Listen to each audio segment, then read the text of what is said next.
Meus amigos, com estas belas imagens da Lagoa de Araçatiba e Maricá, nós vamos dar início ao nosso curso de Gestão em Saúde. Eu sou o Paulo Abreu, médico, formado na UFRJ, portanto com 47 anos de formado, e aí está um resumo do meu currículo com as experiências tanto na área administrativa quanto na área assistencial, que me motivaram ao longo desse tempo passar para um público bastante versátil alguns conceitos e minhas experiências. O grande objetivo do curso é passar conceitos e atingir um público diversificado, não somente médicos e demais profissionais de saúde, mas especialmente advogados, administradores, profissionais de TI, profissionais de segurança, enfim, uma gama de profissionais que hoje militam dentro das instituições de saúde, especialmente os hospitais. Então esse é o objetivo e eu espero que vocês aproveitem para ter uma noção bastante significativa do que é a gestão de um hospital, e a gente tem que ter esse foco mais direcionado, porque vários dos conceitos que vão ser colocados aí serão importantes. Os termos administração, gerenciamento e gestão, eles acabam sendo confundidos, mas na realidade eles são complementares. Desde a teoria clássica de administração de Henry Fayol e Frederick Taylor, a administração vem sendo evolutivamente desdobrada. Mas, em linhas gerais, a administração ela é mais setorial. O gerenciamento já vê toda a instituição e a figura do gerente traduz para a área operativa e até mesmo para os administradores setoriais as demandas da alta direção de qualquer empresa. E a gestão, ela acaba trazendo no contexto uma amplificação da visão, porque avalia para a direção geral de uma instituição não só os aspectos internos, mas os externos, sobretudo o mercado, as tendências, o que acontece com a parte de dinâmica econômica de um país, de uma cidade, de um estado onde a empresa está inserida. Então, esses aspectos são complementares. O grande guru da administração moderna e da gestão, Peter Drucker, ele estabelece algumas premissas muito interessantes e que diferenciam líderes e gestores.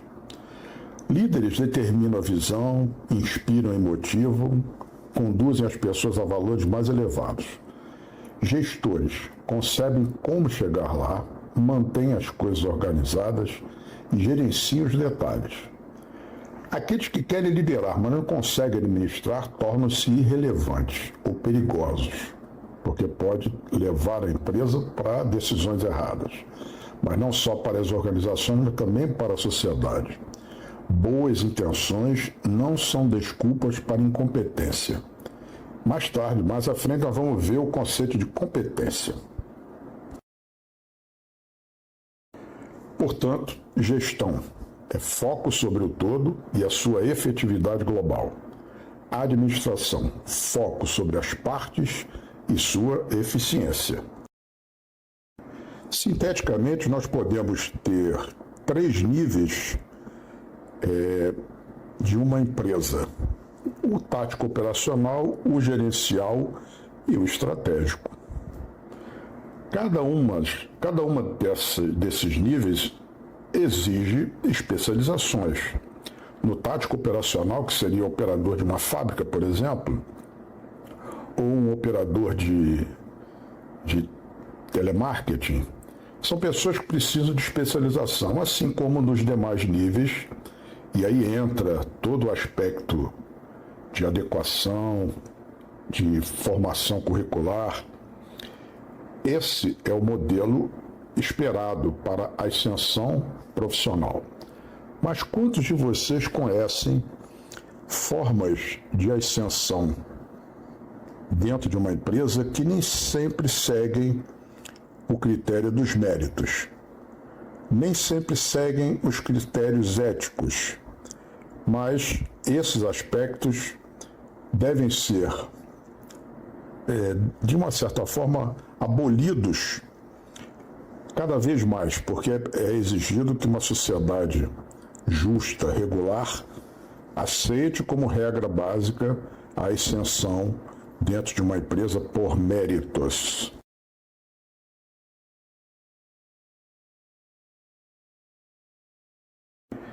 Podemos fazer um paralelo entre os tempos remotos da nobreza ou dos impérios, aonde o povo, no primeiro nível, sustenta o clero, a nobreza, trabalha, paga impostos a todos, trabalha para o rei, nas obras e na guerra.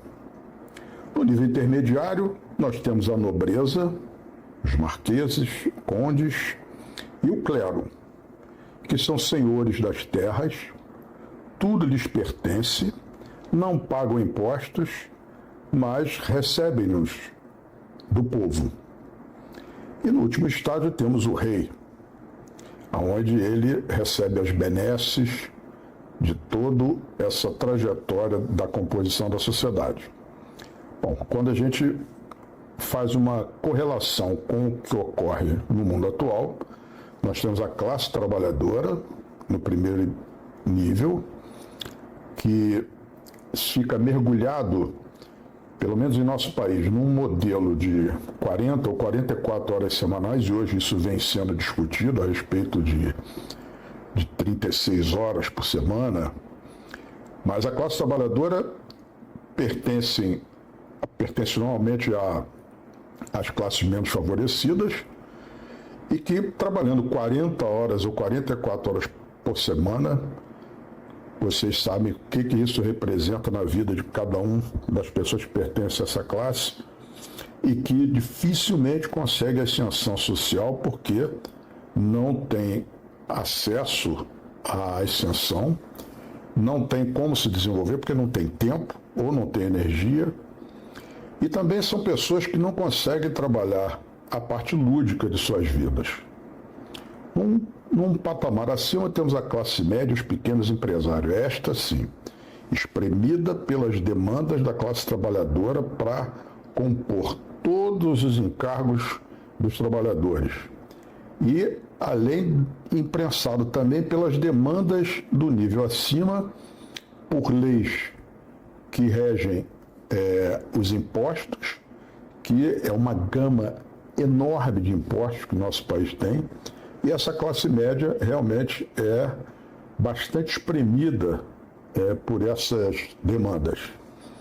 No nível acima nós temos legislativo, executivo, judiciário e grandes empresários, esses com um tratamento todo especial, como todos nós reconhecemos. Mas acima disso tudo nós temos o capital especulativo, ou o capital que migra em diferentes situações de país para país.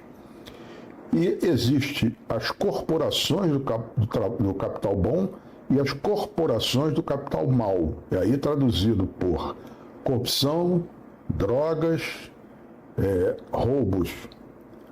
Mas esses capitais, tanto o bom quanto o mau, eles não são identificados. Eles migram ao sabor dos interesses de tornar ele cada vez maior. E a gente encontra essa concentração de renda de forma absurda e na maioria do mundo capitalista. Como o desenho acabou aparecendo uma fechadura, qual será a chave ideológica para a transformação desse modelo atual? Isso é uma utopia?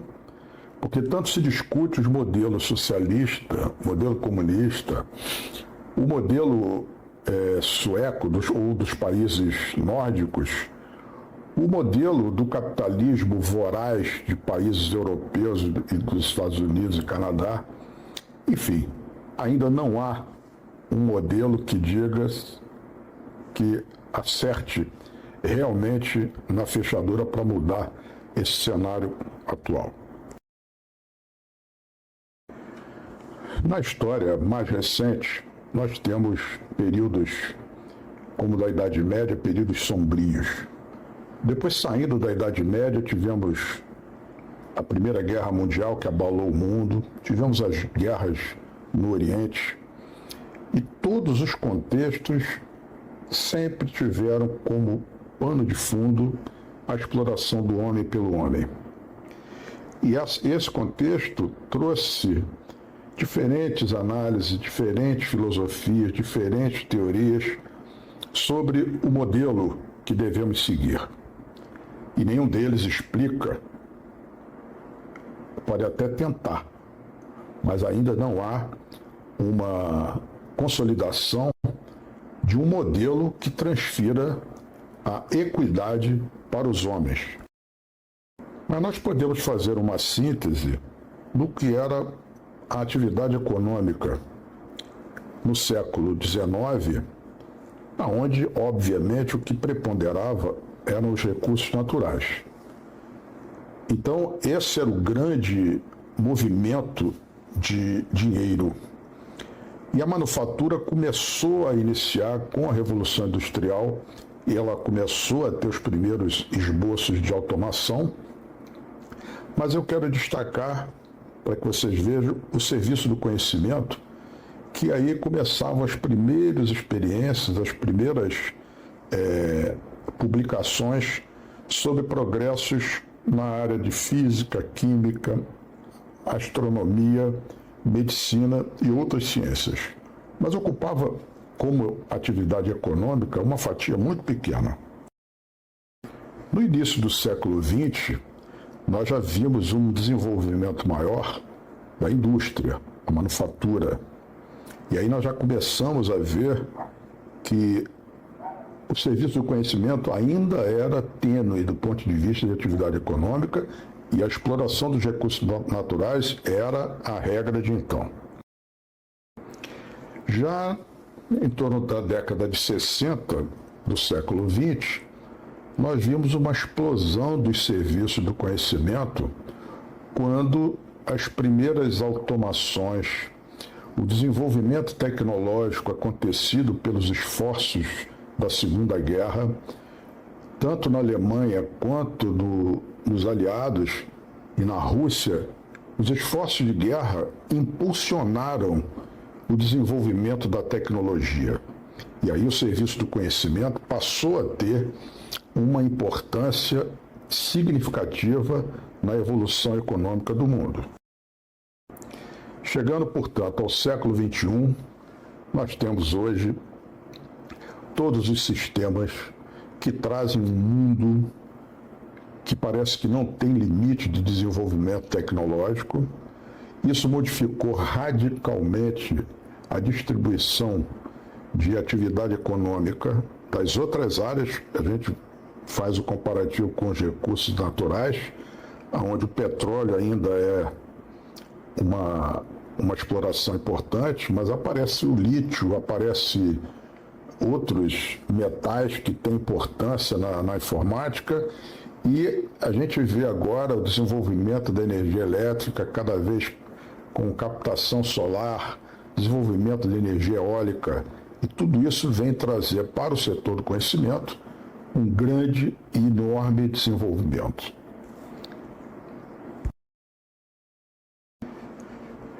E é evidente que as transformações das décadas de 50, 60 e 70 do século passado foram muito impulsionadas pelos esforços de guerra. Houve um papel do Senado americano no pós-guerra, talvez na sua paranoia de identificar comunistas, mas acabou trazendo no contexto uma série de modificações de avaliações de qualidade. Nós vamos ver em outras aulas como isso se desenvolveu.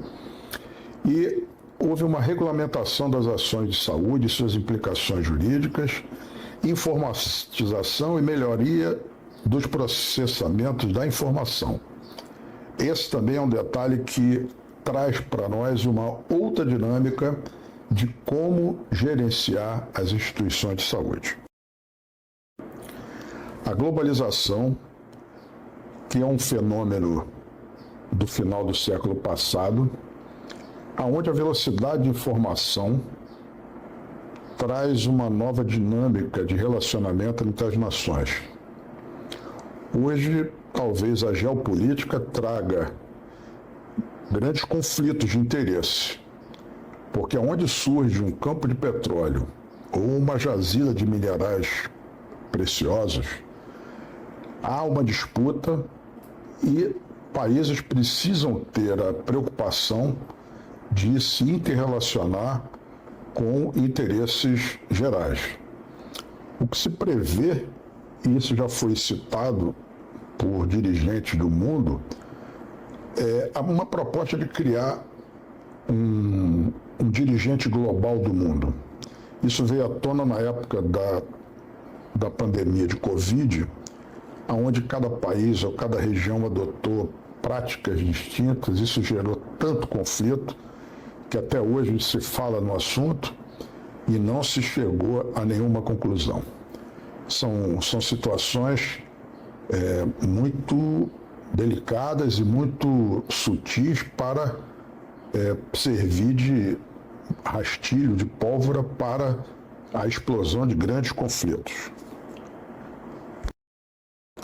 Portanto, essa é a visão do mundo como uma aldeia global, onde Facebook, Instagram, Pinterest, Google são estruturas que trazem informação relâmpago entre qualquer tipo de evento que ocorra em qualquer lugar do mundo. Nesse mapa aí nós podemos ver onde está mais branco, onde tem mais atividade, são luzes acesas. E teoricamente é onde tem maior concentração de pessoas. Nos Estados Unidos, o leste, na Europa, no Brasil, sul, sudeste, Argentina e Uruguai, na África, Namíbia e aqui embaixo na África do Sul, e na Ásia, China, Japão, Austrália. Temos, portanto, hoje um mundo intercomunicado, onde você projeta a velocidade da informação e hoje com drones, até as armas são transportadas por drones, os satélites localizam até a placa de um carro em qualquer lugar do mundo. É possível ter um celular conectado ao satélite, não é novidade que o Elon Musk está trazendo, porque já existe o Iridium, que é um sistema conectado ao satélite que permite se falar, se comunicar em qualquer lugar do mundo. E aí nós temos economias desenvolvidas, outras nem tanto, onde nós vemos distintas tendências políticas e hoje é um xadrez complicado o jogo de interesses políticos do mundo. Mas a informação passou a ser a grande arma, porque com informação há um empoderamento da nação. E aí também a vigilância ao cidadão passa a ser uma regra. E aí nós temos que ter isso como um item de extremo cuidado no trato. Sabendo que num toque de dedo nós podemos destroçar uma economia, disparar uma ogiva nuclear, interferir na vida de um cidadão, determinar destino de pessoas e cidades. Portanto, esse é um momento muito interessante e perigoso da raça humana em nosso planeta. Essa imagem é o reflexo do que se espera para os próximos anos, onde os humanoides estarão lado a lado com o homem que vem se desenvolvendo ao longo de séculos. E hoje a realidade da tecnologia 5G já está indo para 6G, mas a inteligência artificial tem transformado todo o contexto de informação de forma cada dia mais intensa, e também cada dia mais difícil de controle e mais perigosa. Porque vamos imaginar que alguns sistemas permitem, por leitura facial, identificar pessoas em qualquer lugar do mundo. E os arquivos colocados hoje em supercomputadores são capazes de processar itens de uma velocidade espantosa. Esse desenvolvimento também serviu muito durante a pandemia do Covid, ou especialmente depois da pandemia, onde foram recolhidas informações de prontuários de pacientes para que a análise de um supercomputador, com milhões de informações, pudesse dar alguns itens que tornaram-se importantes como fator facilitador do desenvolvimento da doença e ter o desfecho de sequelas ou morte, como aconteceu. Então, são publicações variadas nesse item. A Covid realmente foi um abalo nas estruturas de saúde do mundo. Então, vamos acreditar que, em algum momento, todas essas tecnologias estarão sendo disponibilizadas para a melhoria de qualidade de vida do ser humano.